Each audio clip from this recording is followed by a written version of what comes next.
Yo, what is going on, my F3 family, my fellow Fantasy Premier League managers, my beautiful people of the world. Welcome back to another FFF _ don't forget it, FPL video, the only place where you can find such intense feelings incorporated with Fantasy Premier League soccer. Oh boy, what a week it's been. I dropped last week out of the top 10K. I'm pretty frustrated about it. I was already looking to make some moves to get into the top 10K, and then all of a sudden, Chilwell gets injured. My one and only player in the Chelsea defense. So you know I had to make some moves. Without any, let's just go ahead and get right into it. There it is. You see it in the bottom right-hand corner, or right under where it says thoughts on the graphic. 2 transfers this week. I'm taking a -4. I have taken out the injured Chilwell and brought in Reece James, the main man for Chelsea, the top scorer for the club this season. And I have transferred out Antonio and brought in none other than Christian Benteke. I will be talking some stats later to talk about why I brought these players in. But Antonio has just been frustrating me for so long now with so many blanks and with such a bad couple of game weeks coming up against Manchester City, then Brighton, who are okay defensively, and then Chelsea. I was just looking to get rid of him. I couldn't do it anymore. I realized the only thing holding me back was the fact that I had a lot of value tied up in him. And right now, that just doesn't matter. I have so much extra money floating around on my team that if I want to bring him back in, it will not be a big deal at all. So I chose Christian Benteke, a player who, to be honest, has always been a great player. It's just whether he's been in form or been in a team that's playing very well. Because once the team around him is playing well, his form picks up. And we've seen that with Crystal Palace so far. When he starts, he's been scoring. Whenever I heard the news about Chilwell, in my mind I immediately had 2 options, okay? I was already thinking about getting Reece James in, so my mind immediately went to him. But after I watched some YouTube content and kind of looked at some numbers, I realized that Marcus Alonso, the player who burned me earlier in the season, who I got in at the wrong time, could be a great pick because he's going to come back in straight into the starting 11 for Chilwell. He is so attacking. He's an incredible player. And in the form that Chelsea as a team are in, you think that he would do pretty well. So he's at only 5.6 as opposed to James, who's 6.2. Alonso looks like the better player in terms of value in FPL, but I am so tired of getting absolutely destroyed by Reece James. In the top 10K, basically every manager has Reece James, and I've been trying to go without him, and I can't do it anymore. So I didn't even want to play with the idea of getting Alonso. I got James straight into the team. I'm going to briefly touch on the Phil Foden situation. As you can see here, he is flagged. He has a 75% chance of playing. Basically, Pep Guardiola, after the game against Everton on the weekend, he said, Phil picked up a knock, that's why he came off. It's nothing too serious. But then midweek, for their game against PSG, Phil Foden didn't play at all. And basically Pep said that he didn't feel great in training, and so he stopped training and wasn't fit to play. He just had another Pep conference. He had another press conference yesterday in which he gave news that was again very gray. He didn't say whether Phil was going to be fit or he wasn't going to be fit. He basically said it's going to be a game time decision. He said that he's been feeling okay, but that they couldn't completely declare him fit. And he also said that they would take no risks. So if anything was still hurting, they would not play him, which is a little worrisome, but I think it's all kind of, not fake, but I think they've just been giving him a rest because he's been playing so many games. I think that he will play this weekend. And this, interestingly enough, transitions into my next point of Lamptey versus Rafinha. Now, in general, I think that it's a good idea to play the attacking player over a defender because for the most part, you're banking on a defender getting the clean sheet. And clean sheets can be wiped away like that off of a ridiculous goal and the whole team loses that clean sheet. So it's more safe in general to play your midfielders or attackers over a defender. But because Lamptey has been essentially playing as a winger, I think this game against Leeds could be really good for him. And a clean sheet would just be a bonus. I think that Lamptey has a really good chance of getting an assist or scoring in this game. But the longer I looked at it, Brighton have been super poor offensively recently, not taking too many shots, not putting many crosses in, as opposed to Leeds, who, again, we'll look at in just a second. Leeds are one of the top 4 or 5 attacking teams over the past 4 game weeks. So, that being said, now with Rodrigo fit, with Bamford coming back soon, and Rafinha back in the team, Calvin Phillips winning those balls in the midfield and playing them forward, I think that Leeds have a very good chance of scoring a couple goals, and if they do, it's probably going to come through Rafinha. So I am going to be starting him, but if, for whatever reason, Phil Foden does not play or is not in the squad, Lamptey's going to come on for me anyway, so it's not going to matter. Real quickly, I'm just going to pull up this graphic that I got from Fantasy Football Scout, where you can look at stats for teams, players, expected goals, expected assists, expected everything. This is basically an attacking stats focused chart.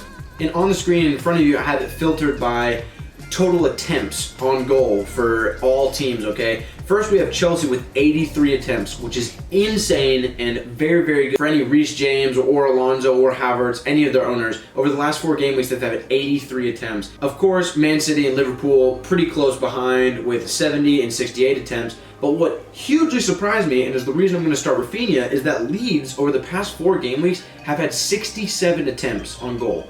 That's pretty crazy, and obviously they don't actually score that many, but the fact that they're even putting that many on goal is crazy to me. And that's the reason I'm going to be starting Rafinha over Lamptey. This graphic here I have filtered by shots conceded. So this is how many shots a team concedes in any given game week, and this is over the past 4 game weeks. So at the top of the list, I have it filtered from least shots to most shots. So Chelsea, it's so crazy. Over 4 game weeks, they've only conceded 18 chances. Man City and Liverpool are at 27 and 33, but what I really want to look at is the bottom 4 teams. So we have Burnley and Norwich, which you kind of expect, and then we have Newcastle, but Man United over the past 4 game weeks have conceded 64 shots. They've conceded 64 shots. That is insane. So we're basically having the most attacking team, Chelsea, playing against one of the teams with the worst shots conceded stat in the league right now. So that is why it's so important to have 1 or 2 of the Chelsea wingbacks and maybe even one of their attackers. But because their wingbacks are basically playing as strikers, this is a week where you want to have Reece James or you want to have Marcus Alonso, and you should be moving heaven and earth to get them in against Man United.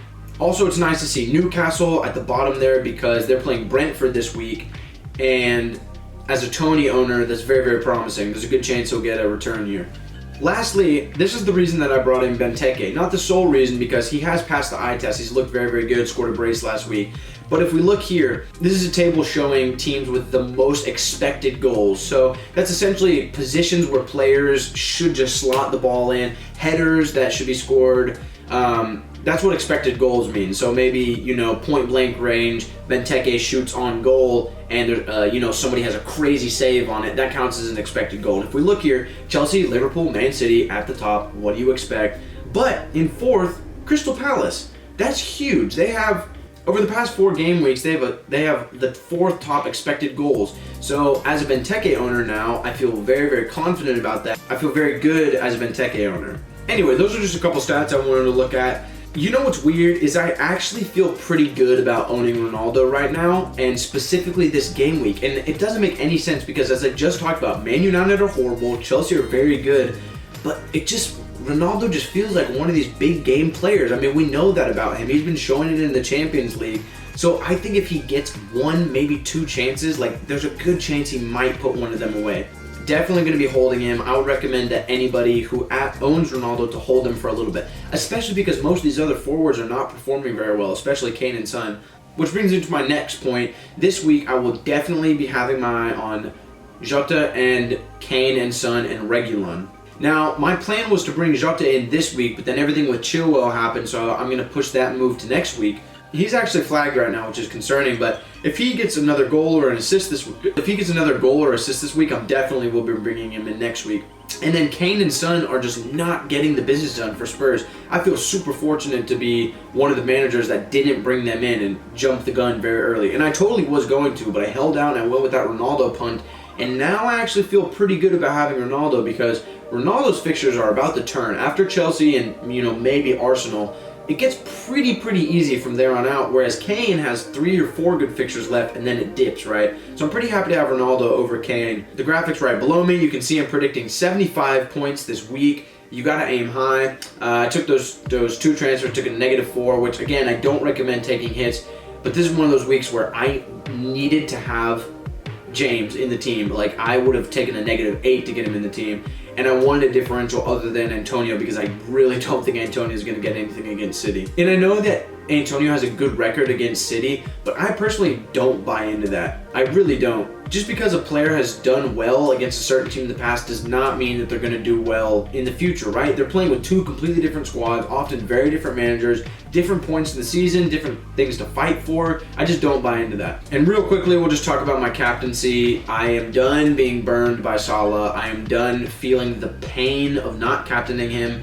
This way with him captain, even if he doesn't get a return, at least I'm on par with everybody else. That's what's been hurting me last week. I think I would have had a green arrow last week if I had just captained him. So I'm just going to leave it. I don't even necessarily, well, I don't think that Southampton is an amazing fixture, but just the form that they're in, you have to. And honestly, I'm going to put this in the next video if it comes true. I genuinely think, this is not a joke, that Cancelo, James, and Trent will all outscore Salah. And if not all of them, at least two of them. And so you should have your captaincy on them, but it's just too scary, and no one's going to do it because Salah is just so scary to go against. But anyway, that's the video. Thanks, guys. I love making these videos. I'm having a great time. We're almost on 20 videos, which is crazy. 20 updates. I love it. Hope you're all doing well. Please follow me on Instagram. Please tell your friends. Send it to anyone who you know plays FPL. Send it to some people who are low in the ranks and need some advice. Whee!